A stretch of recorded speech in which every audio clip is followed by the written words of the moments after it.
Bonjour les amis. Bonjour à tous. Bienvenue, donc aujourd'hui on va vous faire une nouvelle petite recette de... Tarte citron meringuée. Voilà. Donc une tarte citron meringuée, simple, rapide, facile à faire, pour tout le monde, accessible vraiment à tout le monde. Donc moi je vais partir sur une base de pâte sucrée. On peut la faire sur une pâte sablée, on peut la faire aussi sur une pâte brisée, mais bon, pâte brisée c'est plutôt pour tout ce qui va être salé. Là sur une pâte sucrée, tout simplement.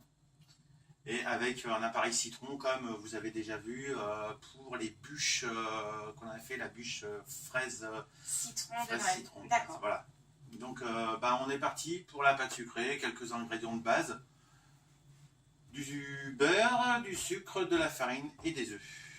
Bon alors on attaque. C'est parti. C'est parti.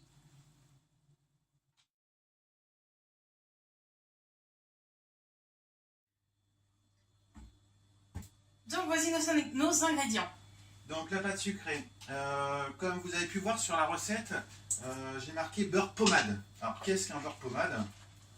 C'est tout simplement un beurre qui a été ramolli de façon comme une texture de pommade qu'on peut se mettre sur la peau. Donc, on le ramollit, on le passe un petit peu au micro-ondes. On le passe au micro-ondes tout simplement. Et surtout il ne faut pas qu'il fonde, hein. C'est vraiment pommade, il faut qu'il reste dans sa texture. Voilà. Donc là on va faire une méthode de pâte sucrée, donc c'est des pâtes friables par la méthode crémage. Donc il y a la méthode sablage et la méthode crémage. Mais encore. Donc la méthode crémage, on va mettre notre beurre pommade, notre sucre glace à l'intérieur, on va mélanger. Donc on appelle ça crémer. La deuxième technique, c'est de la méthode sablage, on va ajouter notre beurre donc en petits morceaux à l'intérieur dans la farine et on va sabler. On va avoir une texture de sable, vraiment à la main. Et pourquoi la plus cette méthode-là que l'autre? Peu importe. Voilà.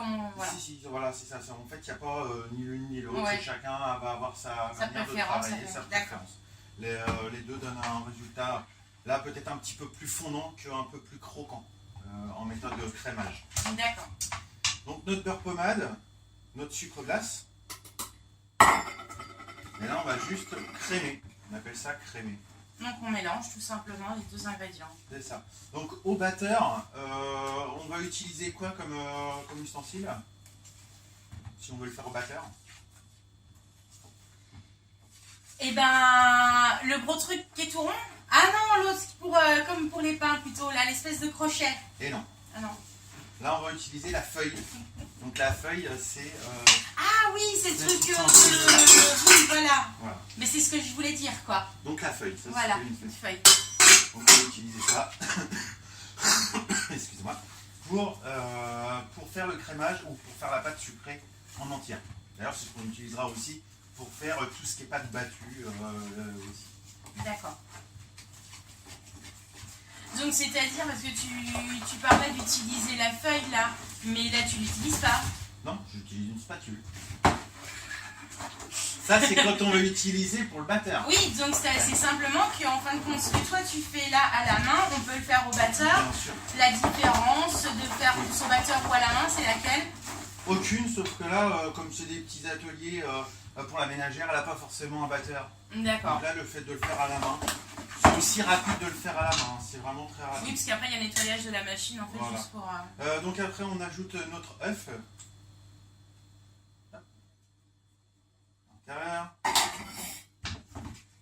Et là on va faire une émulsion. Alors qu'est-ce que c'est? Ça fait comme un peu de la mousse, non, c'est une émulsion. Bon, on émulsionne en fait. Ouais, on va émulsionner. Émulsionnons. Émulsionnons. Qu'est-ce que c'est qu'une petite émulsion? C'est rendre miscible de matière non miscible. C'est-à-dire que... Et donc plus précisément... Comme l'eau et l'huile ne se mélangent pas. Non. D'accord. Pour faire de la margarine, par exemple, c'est de l'eau et de l'huile. Donc comme ils ne se mélangent pas, on va mettre un émulsifiant. Un émulsifiant, c'est quelque chose qui va lier les deux. Donc là, on va faire une émulsion. Comme là, l'œuf va avoir du mal à se mélanger, on va faire une émulsion pour que ça se mélange bien. Oui, on voit que ça fait un petit peu, oui, pas normal. Mais on l'a fait comment l'émulsion? Mais là, c'est tout seul en fait. C'est le jaune de l'œuf qui va faire une émulsion. Ah d'accord, en fait c'est de mélanger au fur et à mesure, les deux matières vont se mélanger et on appelle ça du fait qu'on a fait du coup on a émulsionné quoi. On a fait de l'émulsion. Donc voilà, donc on a un appareil beurre-sucre, œuf, tout simplement. Ensuite on va rajouter notre farine dedans. Là, on va la mélanger juste grossièrement. Et après, on va finir de la travailler sur le plan de travail. Pour lui donner un tout petit peu de force. D'accord. Donc après, on la travaille classiquement comme toute pâte à la main. À la main, voilà.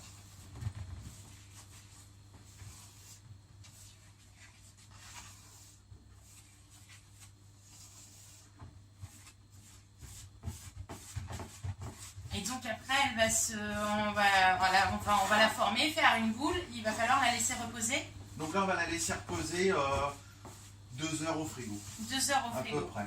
Et après, on peut la travailler directement. On peut la travailler, on la mettre directement, on la façonner, l'étaler et foncer après notre cercle à la tarte pour la suite. Il faut que ça soit assez frais pour que ce soit facile à travailler. D'accord. Donc si on veut aller très vite, on va la mettre directement à plat comme je vais faire directement dans un papier film alimentaire, déjà préformé, bien ronde, et soit au congélateur, soit au frigo, si on est vraiment très pressé. D'accord. Mais bon, il faut lui laisser quand même le temps de se détendre un peu. Donc c'est une question pour la travailler, ça va être plus facile, puis au niveau du goût aussi, je suppose. C'est ça, ouais. Avec moins élastique, avec plus croquante, friable. C'est pour ça qu'on appelle ça les pâtes friables. Donc là, on va appeler ça la phrasée. La phrasée, ouais. C'est-à-dire, c'est à quel moment exactement en fait la phrasée? En fait, c'est lui donner un tout petit peu de corps et avoir une pâte lisse et homogène. Alors, on va travailler directement sur le plan de travail, qui a été préalablement bien lavé. Mais bon, ça, on n'a pas besoin de l'expliquer.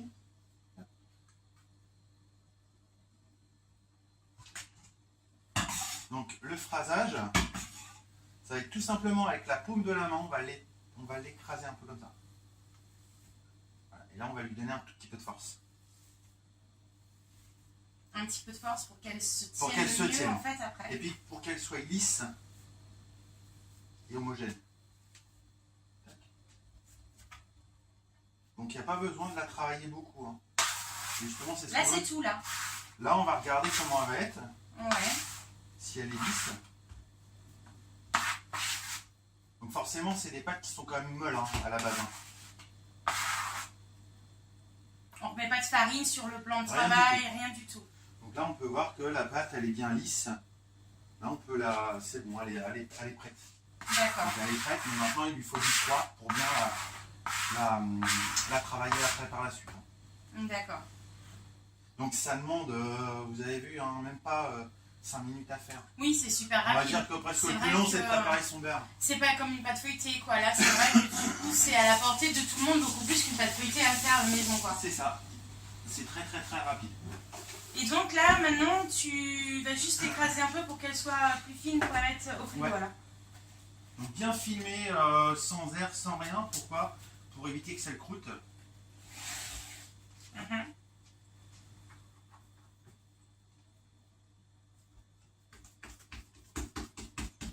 Donc là, je la fais, on va dire, la plus fine possible. Comme ça, quand je vais la reprendre tout à l'heure pour l'étaler, bah, ça va être... je vais avoir 3, 4, 5 coups de rouleau à faire et c'est bon. Bon, pour nous, on peut peut-être en rajouter quand même 2-3 de plus. Oui. C'est 3-4 coups de rouleau pour quelqu'un qui s'y connaît bien quand même. Hein. Ouais, c'est sûr. Donc voilà, c'est bon, elle est faite. Notre pâte sucrée est faite. On n'a plus qu'à la mettre au frais.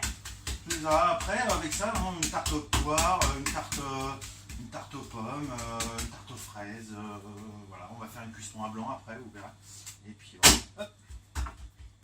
Là, notre pâte est bien fraîche. Donc voilà. Elle va passer 2 heures au réfrigérateur. Vous pouvez la laisser une nuit complète. Voilà, vous pouvez l'utiliser dans la semaine. Il n'y a pas de souci du moment qu'elle est bien filmée.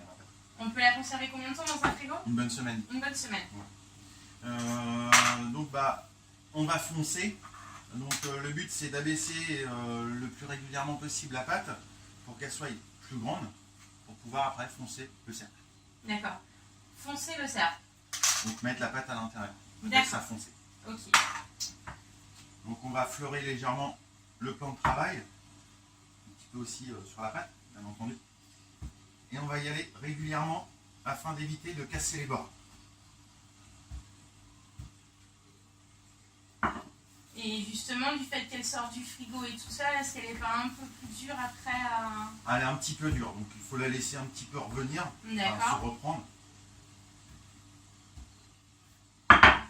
Travailler un petit peu les bords, parce que des fois elle a tendance à craquer un peu. Ouais. Ça va permettre de la ramollir un petit peu.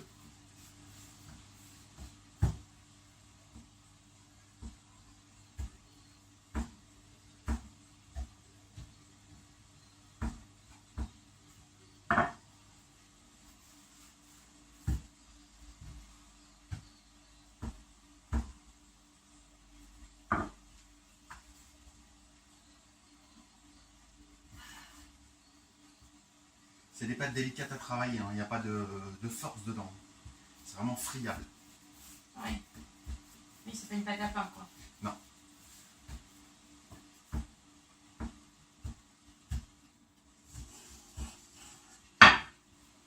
Bon, ça bien toujours la décoller. Pas qu'elle colle sur le plan de travail. Donc l'idéal c'est quand même du marbre. Ou sinon des planches en bois. Pour les pâtes, c'est ce qu'il y a de mieux. D'accord.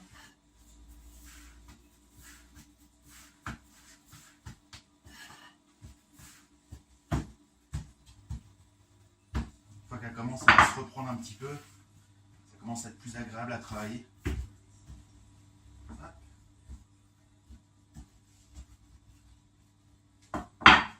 Et donc là, la recette que tu nous as mis, en fin de compte, c'est pour une tarte jusqu'à diamètre combien? Là, vous pouvez faire les grands plats qu'on a de maison.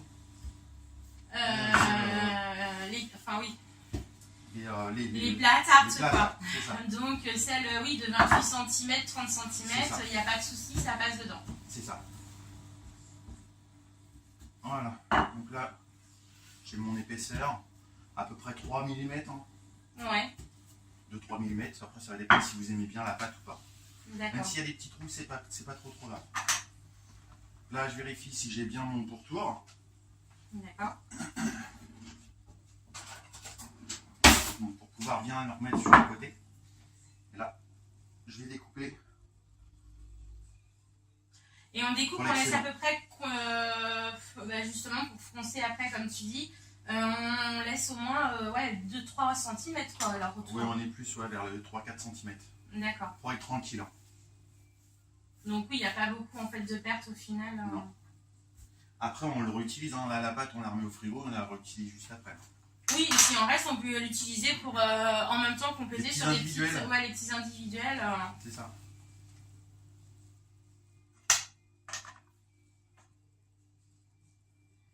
Donc là, on doit la remettre par-dessus. On la remet par-dessus. Et après, le geste est simple, c'est juste à redescendre la pâte à l'intérieur. Alors là, je vais prendre de la vidéo Oui. pour que tout le monde puisse voir correctement. Donc hop, bougez pas les amis. Je vous emmène là-bas. Donc on prend les mains derrière, à l'intérieur, et on va descendre la pâte pour la coller bien au fond du cercle. Il faut aller assez vite après, Pourquoi aller assez vite? parce que sinon elle a tendance à craquer comme ça. D'accord. Ok. Ah oui, avec la forme, du coup, vu que c'est une pâte assez friable. C'est ça. D'accord. Donc là je vais faire un léger rebord.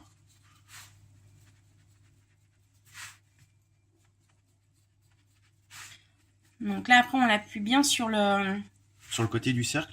Et là en fait je l'épouse. Et je la coupe, enfin je la coupe. Je l'applique bien. En fait, tu la rentres un petit peu à l'intérieur. Voilà. Donc si on voit, ça fait... Elle revient un petit peu sur l'avant, en fait. C'est ça. Donc en fait, ça, tu le fais uniquement en façonnant avec les doigts. Tu mets tes doigts en dessous et les autres, tu pousses un petit peu, t'appuies pour que ça revienne dessus. C'est ça. D'accord. Pour faire un bord tout joli après. D'accord. Donc il va remonter légèrement. Donc là, on voit qu'elle craque un petit peu, c'est pas grave. Non, non, à ce ça va niveau-là. aller, non. Donc, hop. Donc là, du coup, c'est un coup de... Un petit coup de rouleau pour couper la pâte. Voilà. Du coup, ça s'enlève tout seul, Ça effectivement. s'enlève tout seul. C'est la meilleure astuce que le couteau, là. Et après, hop, je remonte les bords. Pour faire un joli bord. Tout lisse. Donc, mon bord est bien remonté. Je vais juste l'égaliser. Alors moi, il y a un truc que j'ai pas trop saisi, en fait. Tu as fait un espèce de truc pour rentrer la pâte à l'intérieur. Ça faisait un petit rebord à l'intérieur. Mais pourquoi on ne garde pas ce rebord à l'intérieur? Sinon, après, il va retomber. Donc là, le but, Alors, c'est de le tu l'as mis remonter où, un peu. alors, en fait, ce Il est rebord remonté. Quand on regarde le cercle, il est là. Ah oui, d'accord. Il est au-dessus Il du est cercle. au-dessus du cercle. Donc, tu le façonnes, en fait, la première fois en le mettant à l'intérieur. En le Et après, mettant à tu le l'intérieur. remontes. C'est ça. D'accord. Voilà, on peut voir la différence de hauteur. Beaucoup plus facilement. Comme D'accord, ok. Donc là, ensuite, on peut dire que notre fond de tarte... Le fond de tarte, il est bon à mettre au four. Pour des questions de sécurité, pour éviter que les bords tombent, parce que j'ai pas de plomb, normalement on va mettre une petite feuille de papier à l'intérieur avec des plombs, pour Oui. éviter que les bords tombent à l'intérieur, pour garder en fait la tarte bien belle comme ça. Ouais. Là, ce que Et je vais quelle faire, astuce c'est on que- fait quand on est à la maison, justement? Là, je vais la mettre au frigo. Oui, Elle va bien durcir. oui. On va mettre notre four à préchauffer. Et dès que notre four sera bien chaud et notre pâte refroidie, Ouais. on va la mettre directement au four. Comme ça évitera qu'elle retombe. D'accord, très bien. Donc là, en gros, 20 minutes au frigo, quoi, le temps de la préchauffe du four, C'est quoi. ça, oui, oui. Ok, bon, ben alors on voit ce que ça donne après, alors. C'est parti. Donc là, ça y est, alors nos tartes sont pré-cuites. Nos fonds de tarte sont cuits à blanc, on appelle ça. D'accord. Donc combien de temps au four? 10 minutes, 200 degrés. Ok. Ça a d'accord. tendance des fois un petit peu à gonfler. Alors, souvent on les pique avant, mais moi je suis pas trop pour les piquer avant, sinon après ça fait des trous aussi à l'intérieur. Mhm. Et notre crème citron peut glisser à l'intérieur. Pareil pour celle-ci, on va faire une tarte au chocolat avec. Donc une ganache chocolat avec. Oui, c'était l'excédent qu'on avait. Ouais. Du coup, voilà, il y a une petite mini, il y a celle-ci, voilà. Donc là, on va faire la crème citron et on va la verser directement chaude dedans. Pour la crème citron, je vous mets la recette juste après là. Et sinon, on va la faire rapidement parce que vous avez déjà l'explicatif sur La bûche de Noël, voilà. Donc en détaillé. D'accord. Et par contre, juste pour préciser, bien sûr, avant il y avait le cercle, il les a enlevés. Donc pour ceux qui veulent essayer, qui ont acheté un cercle et tout ça, en fait, il fallait juste gratter en fait l'excédent qui a collé un petit peu après la cuisson pour pouvoir le bien démouler cercler. correctement.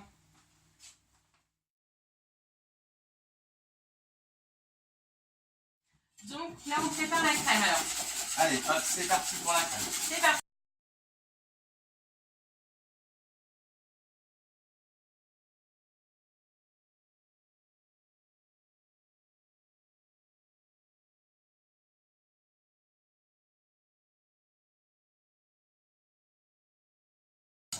Donc là, vous avez tout vu en accéléré.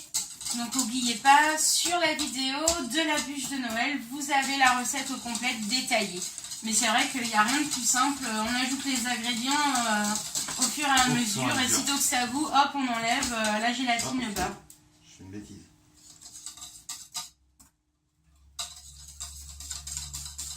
Donc là, on n'attend aucune... on n'attend pas que ça refroidisse. On Non. met directement la crème chaude dans la tarte. Oui. Alors on peut la faire aussi en crème froide. Donc conserver et puis faire tous les jours sa tarte, par D'accord. exemple. Moi je l'ai fait directement à chaud, comme ça c'est bien lisse, c'est net, c'est propre. Ok.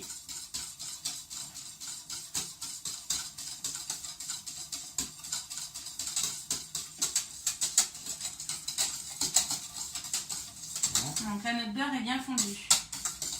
Apparemment. Il remue bien. Hein. Allez, encore. Hop.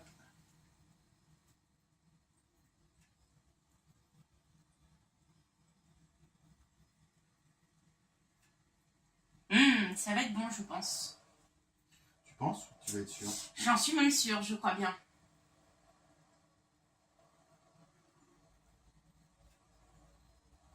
Donc on n'hésite pas, on met à ras-bord. Ouais, c'est ça. D'accord. Et coucou, il y a quelqu'un, c'est pourquoi? C'est juste pour bien étaler un peu sur les côtés. Ah, qu'elle parte bien sur les bords. Voilà. D'accord.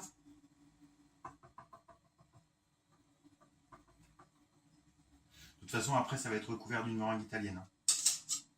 Oui. Ouais. Voilà. Donc là, c'est parfait alors. Notre tarte est prête. Donc, avant de faire la meringue, il faut la laisser refroidir. D'accord. Donc, on la laisse refroidir un petit peu là à l'air ambiant et après, on la mettra au frigo. Elle soit bien froide. Et après, on pourra faire notre petite meringue italienne par-dessus.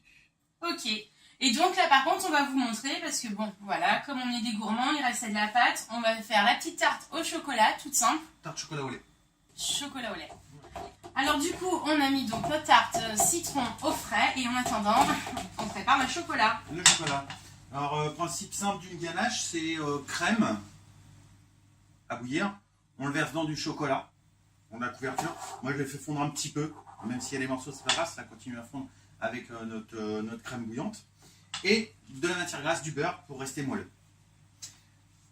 Donc, dès que notre crème est à bouillir, je le verse dedans. On va mélanger délicatement en 2 fois. Donc, on va verser une première moitié. On va bien mélanger. Et on va verser une deuxième, la dernière partie. Une fois que notre ganache est à 45 degrés à peu près, on va pouvoir ajouter notre beurre dedans. D'accord. Alors, je rappelle aussi, parce que tu utilises le terme de couverture, donc la couverture, pour ceux qui diraient « j'ai pas compris, je sais pas », donc c'est tout simplement le chocolat qu'il soit lait ou noir d'ailleurs. Oui. C'est ce qu'ils appellent, voilà, ou blanc, c'est terme, c'est couverture et non chocolat.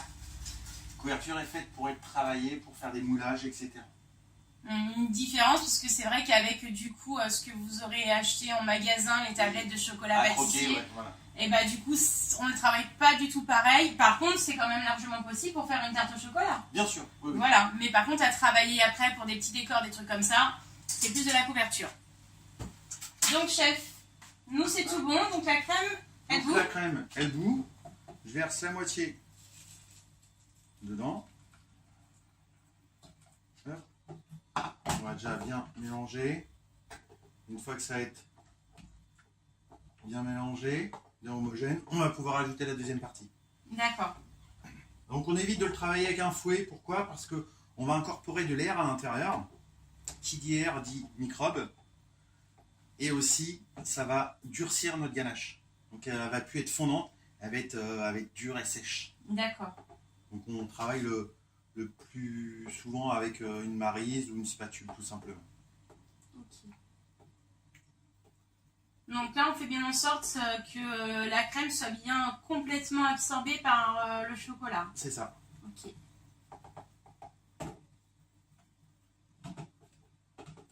Donc, on peut voir qu'elle est presque incorporée.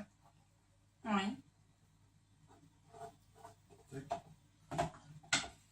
Et là, on remet la dernière partie crème. Donc dans ma crème, j'avais aussi du glucose. Donc, On du va vous glucose, mettre la recette bien évidemment après pour la ganache. Donc pourquoi du glucose? Du glucose, ça va permettre à garder le fondant de la ganache et le conserver un peu plus longtemps. D'accord. Donc pareil, une ganache, hein, dans une tarte, etc., on peut la garder à l'air, en fait, on va dire, donc non filmée, sans rien. On peut la garder facilement 3-4 jours, 4 jours. Hein. Après, si elle est dans un cul de poule bien filmé, etc., ça on peut garder 2 semaines. D'accord. Oui, donc c'est bien aussi à savoir, parce qu'on a du monde le week-end, une tarte au chocolat peut se préparer largement à l'avance. Voilà, c'est ça.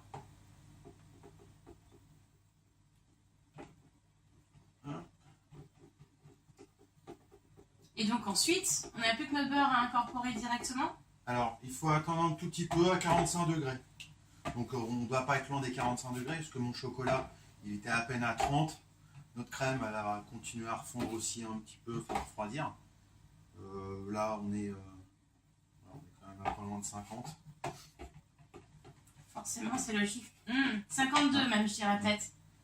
C'est un peu chaud. Alors, c'est pas hyper brûlant, parce que j'arrive à le conserver, enfin, j'arrive à le garder dans les mains. Oui, enfin, ça dépend si on a l'habitude. Je le garde pas dans la main, moi, perso. Non, parce qu'il y a brûlant et brûlant. Chaque notion de brûlant est différente. Hein. C'est pas chaud, là, c'est pas chaud. Donc voilà, hop, donc on a une ganache lisse. Elle est belle. Donc après on va incorporer notre matière grasse que j'ai fait préalablement un petit peu fondre aussi, hein. Donc enfin fondre, elle est pommade. Donc il ne faut pas la mettre dans une ganache trop chaude, sinon pareil le beurre va fusionner, enfin il va dépasser son point de fusion trop rapidement et du coup on va avoir une matière grasse qui va remonter, on va pas avoir cet aspect onctueux de la ganache. En fait il va pas s'incorporer correctement. Il va bien s'incorporer, mais en fait on n'aura pas le même palais dessus. D'accord. Ça sera moins douce au palais, la ganache. D'accord.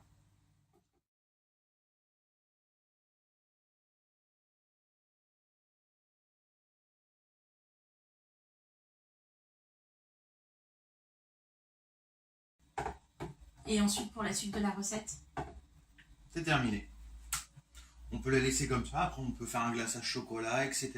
Là je vais voir suivant ma quantité que je vais avoir. S'il m'en reste un petit peu, je vais la laisser prendre au frigo pour pouvoir faire après à la poche des petits décors. D'accord, ok. Oui, sinon, donc on peut la laisser toute simple. Voilà, puis c'est vraiment rapide. C'est vraiment très rapide. Vous pouvez faire ça avec une petite crème anglaise aussi. Pour adoucir, pour ceux qui se disent ouais, trop de chocolat, tout chocolat, ouais, une petite crème anglaise pour adoucir. Pour ceux qui préfèrent, après les gourmands, c'est nature. Une crème anglaise, c'est très rapide aussi à faire. Oui. Voilà, je vérifie bien qu'il n'y ait plus de morceaux aussi de beurre qui ne soient pas fondus.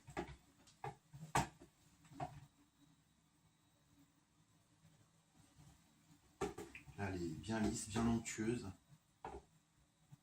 J'ai pas incorporé beaucoup d'air à l'intérieur, ce qui va nous permettre d'avoir quelque chose de très moelleux.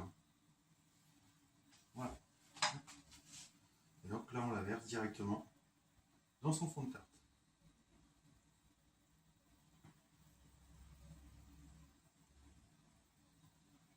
Il va en rester juste pile poil pour faire un petit décor. Donc ça, c'est des cercles de 22 cm, hein, on a oublié de le dire. Cercle de 22 cm, oui. Comme la tarte citron d'ailleurs. C'est ça. D'accord. Donc ça là, ça a été foncé par madame. Oui, c'est ce que j'allais dire.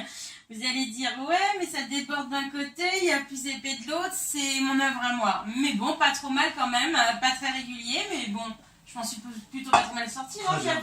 Bon, bah voilà. Donc c'est pour ça, vous inquiétez pas, c'est pas lui qui l'a fait celle-ci. Voilà, il en reste un tout petit peu.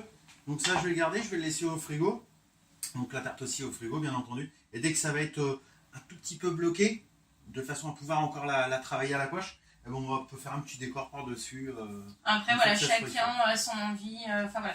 Alors, est-ce que pour ceux aussi, est-ce qu'on peut le réutiliser pour faire des décors, le laisser vraiment refroidir complet? Oui. Pour, oui. Si vraiment après elle est un peu trop dure pour le décor, on peut la repasser quelques secondes au micro-ondes. Hop, la mélanger un petit peu pour qu'elle soit un peu malléable. Et après, dans une poche, et on fait le décor. D'accord. Donc là, on n'a plus qu'à... Il n'y a plus qu'à la mettre au frais, et puis après, soit déguster, soit décorer comme on veut par la suite. Bon, bah alors, on va tester tout ça.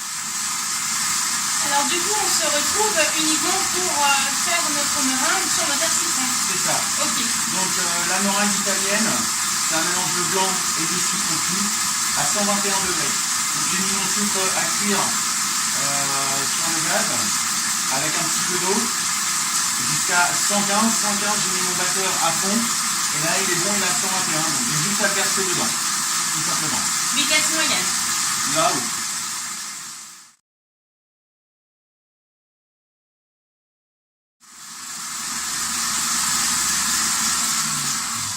Je baisse un peu pour éviter d'en avoir partout.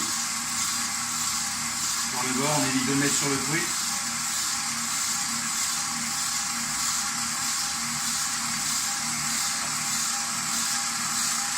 Et après, vitesse maxi.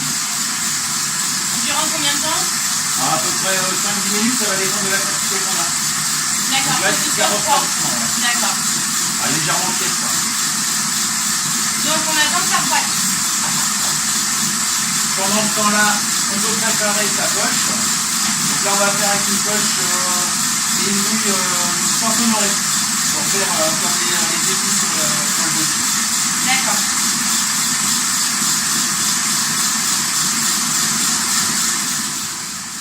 La meringue est encore légèrement tiède, pas refroidie entièrement, donc là c'est bon. On va pouvoir arrêter. On peut voir qu'elle se tient bien parfaitement. Donc c'est qu'elle est prête. Elle est prête. Tac. Perdu. Allez. Alors, je te laisse la faire parce que bon, c'est quand même pour des invités ce soir. Si c'est moi qui m'amuse à la faire, elle va être moins jolie quand même. Hein. C'est vrai. Bon. On la rebat un tout petit peu pour éviter que ça fasse trop de grains. On quoi? On la rebat un petit peu, on la retravaille un petit Ah, peu on la avec retire, d'accord. ça passe quand même lisse. Vous avez vu, elle se tient bien. Elle est parfaite.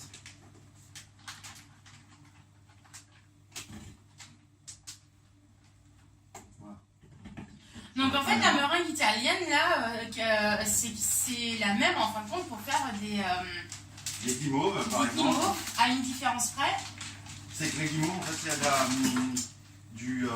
de la gélatine à l'intérieur. Et colorant et arôme. Oui, après, d'accord. Donc sinon, c'est la gélatine qui fait la différence sur la meringue italienne avec... C'est ça. Ok.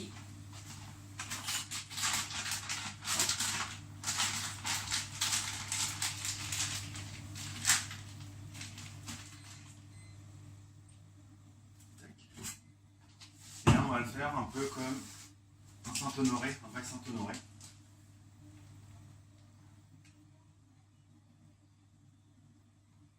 Donc, je vais montrer comment tu fais. Bougez pas les amis, je vous retransporte pour voir un petit peu la technique qu'il a. Faut pas se tromper, en fait, dans les passages. Une fois qu'on a fait notre V comme ça, un demi-tour, et là on recommence mais dans l'autre sens. D'accord. Bon, ça par contre effectivement c'est pas évident si on n'a pas un minimum de connaissances, ça doit pas être simple de faire... Oui, tout à fait, ça c'est une douille qui n'est pas évidente à travailler.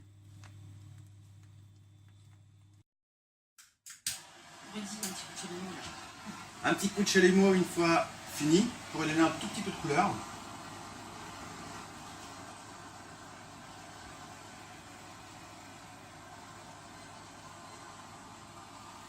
Ça va lui donner aussi un petit peu de goût.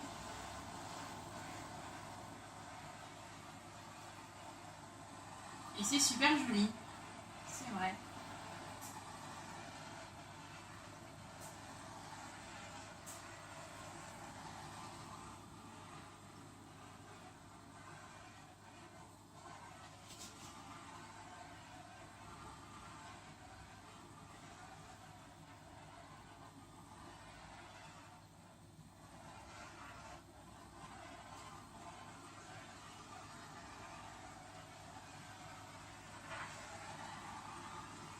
Et voilà.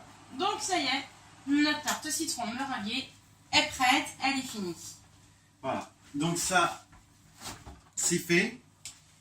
On vous montre. Hop. La petite tarte au chocolat. La petite tarte au chocolat qu'on a fait également. Voilà, j'ai fini. Alors, décoration simple, basique.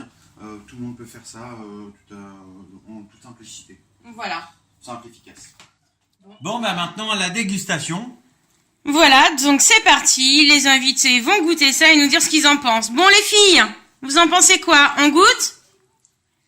C'est bon ou pas? T'aimes bien? Ouais. Ouais. Ensuite, tout le monde goûte. Bon, pour l'instant, elle n'est pas tombée, donc ça va, c'est pas trop mauvais. Prêt. Bon.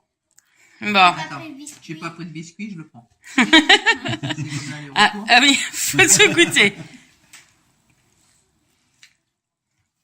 Bien le goût de citron, franchement, C'est super bon. un délice. Allez, vas-y, à toi. Elle n'a pas le biscuit. Si, elle a pris avec. Oh, Mais t'as Trop bon. déjà goûté. Trop bon? Ah ouais. On sent bien la T'en as vu. Bon, bah voilà. Donc, bah il n'y a plus que nous, hein. Pareil On gagné. va essayer nous aussi de Excellent. déguster. Nous aussi, on va et on déguster. fait des gros bisous et à bientôt. À bientôt. Bye bye. Bisous.